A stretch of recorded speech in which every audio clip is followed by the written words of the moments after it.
Jesús el Rey, aleluya, aleluya, aleluya. Se acercaba la Pascua para los judíos. Jesús había subido a Jerusalén.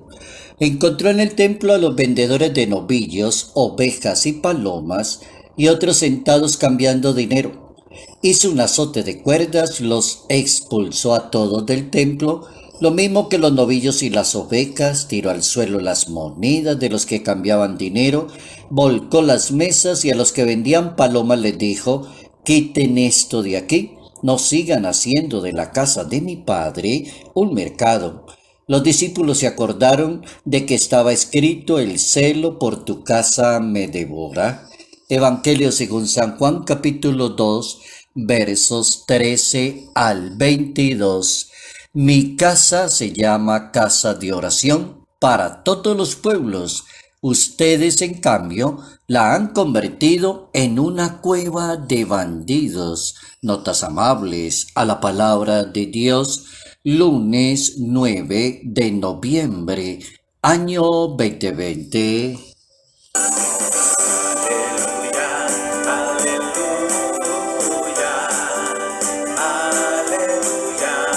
aleluya.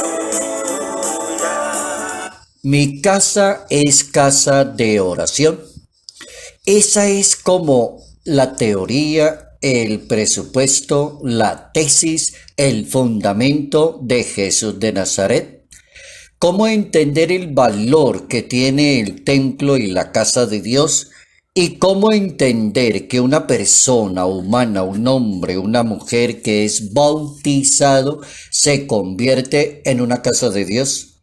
Se convierte en un templo, se convierte en algo tan importante para la misma sociedad, que es como la presentación delante de los demás, como que cada cosa tiene su razón de ser, y cuando el ser humano le cambia la orientación, cambia todo, se daña la religión, se daña la ética, se daña la moral. Las definiciones son importantes en la vida porque clarifican y permiten caminar con pie firme. En este caso, si es una religión, permite saber con mucha certeza de qué se está hablando y de qué se trata. Mi casa es casa de oración y ustedes la han convertido en una cueva de bandidos. Y así está escrito en el Santo Evangelio según San Marcos, capítulo 11, verso 17, o así también lo evoca la profecía del profeta Isaías en el capítulo 56, o la profecía del profeta Jeremías en el capítulo 7.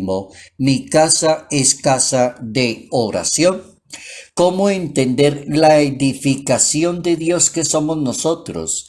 Habría que ir a leer la primera carta del apóstol San Pablo a los Corintios en el capítulo 3, en el verso 9, para decir dos frases que me parecen contundentes. La primera: ¿ustedes quiénes son? Y cuando habla de ustedes está hablando de los bautizados, de los que creen en Cristo, de los que pertenecen a la Iglesia Católica. ¿Ustedes quiénes son? San Pablo contesta la pregunta diciéndole: ustedes son la edificación de Dios. Segundo, si ustedes son la edificación de Dios, entonces nadie más tiene autoridad para fuera de Dios a poner un ladrillo en la iglesia, un simiente en la iglesia, algo dentro de la iglesia. Nadie más lo puede hacer, solamente Dios. Es decir, construir, dárselas de arquitecto, vender cosas en la iglesia, los vende palomas, los cambistas, los que hacen una cantidad de cosas en los templos cuando no es ese el sitio indicado. San Pablo sí dice con claridad: si ustedes son la edificación del templo de Cristo, entonces nadie más puede poner una simiente fuera de Dios, y cada uno debe comportarse como si fuera parte de esa edificación. Somos parte de esa edificación del cuerpo de Cristo. Yo creo que San Pablo aclara muy bien la situación. ¿Por qué estamos hablando de este tema hoy? Porque la iglesia está celebrando un acontecimiento del año 324 de la historia. Y en ese año 324 de la historia se está hablando de la primera basílica a nivel de la religión católica llamada la Basílica de Letrán o en la Basílica del Papa, que era un palacio que le pertenecía a una familia llamada Letrán. Y allí el emperador de ese tiempo, Constantino, fue como el primer gobernante romano que le concedió a los cristianos el permiso para construir los templos y le regaló al sumo pontífice la Basílica de Letrán. Y en esa época estaba el Papa San Silvestre, que convirtió el templo y lo consagró un 9 de noviembre del año 324. Por eso estamos hablando de este tema tan importante que se llama el tema del templo, el tema de la casa de oración, el tema de que nosotros somos parte del cuerpo de Cristo, el tema de que nosotros somos edificación de Dios, según San Pablo en su carta a los Corintios. Entonces es interesante el tema. Y es interesante porque Jesucristo debate fuertemente y defiende el templo como un lugar tan sagrado, tan especial, como el lugar de Dios por excelencia. Y si ese es el lugar de Dios por excelencia, entonces la pregunta sería, ¿por qué hay seres humanos que convierten el lugar de Dios en otra cosa? ¿En una tienda o en una venta de cosas? Con la Pascua de Jesús se inicia un nuevo culto y es el culto del amor, de la caridad, de la misericordia, un nuevo templo que es el mismo Cristo resucitado con el cual el creyente puede adorar a Dios y lo tendrá que adorar a Dios en espíritu y en verdad. Así está escrito en la Sagrada Escritura, en el Evangelio de San Juan, capítulo 4, verso 23, está escrito, adorarán a Dios. ¿Y cómo hay que adorar a Dios? En espíritu y en verdad. Hay que adorar a Dios y entender cómo el comportamiento de Jesús da para que los judíos piensen varias cosas importantes. Bueno, ¿y usted por qué viene a decir eso? ¿Y usted por qué está sacando la gente del templo? ¿Con qué autoridad lo hace usted? Díganos cuál es la autoridad que usted tiene para decirnos esto, porque no lo entendemos, porque también había otro grupo en la comunidad de los hermanos judíos que se llamaban los celotes.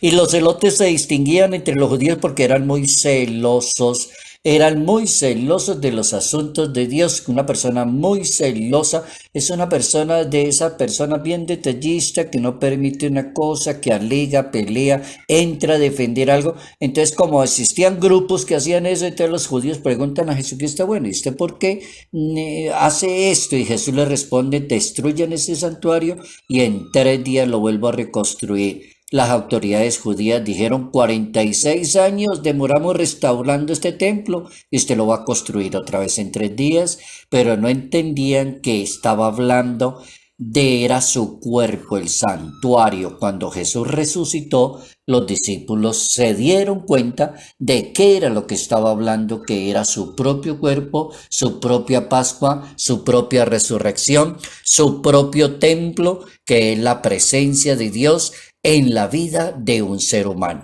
Bien interesante el asunto, como en la propia vida de cada uno de nosotros somos templos del Espíritu Santo, bautizados con el agua del Espíritu de Dios, con agua y con el Espíritu Santo, con agua y con fuego, purificados, y ya somos templo del Espíritu de Dios.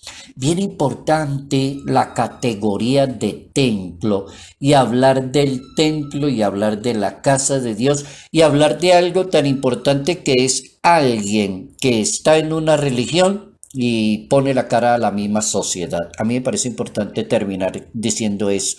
¿Cómo imaginarse a alguien que representa una religión, que es un ser humano, sí, que tiene errores, que es pecador, pero representa una religión, porque tú eres representante de una religión, porque te han visto cantidad de veces en el templo, porque saben que participas de la pastoral, porque saben que eres un misionero, porque saben que eres esto, eres aquello.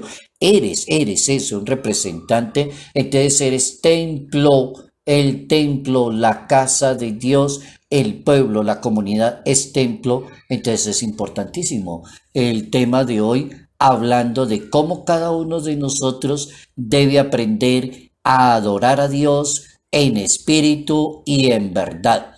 Quedémonos con esa frase, hay que aprender a alabar y adorar a Dios en espíritu y en verdad.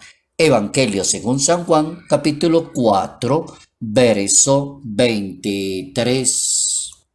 El Rey, aleluya, aleluya, Jesús, el Rey, aleluya, aleluya, Jesús, el Rey, aleluya, aleluya, aleluya. Salud, paz y bendición. Bendición en el nombre del Padre, bendición en el nombre del Hijo, bendición en el nombre del Espíritu Santo. Padre Jairo Yate Ramírez, Arquidiócesis de Ibagué.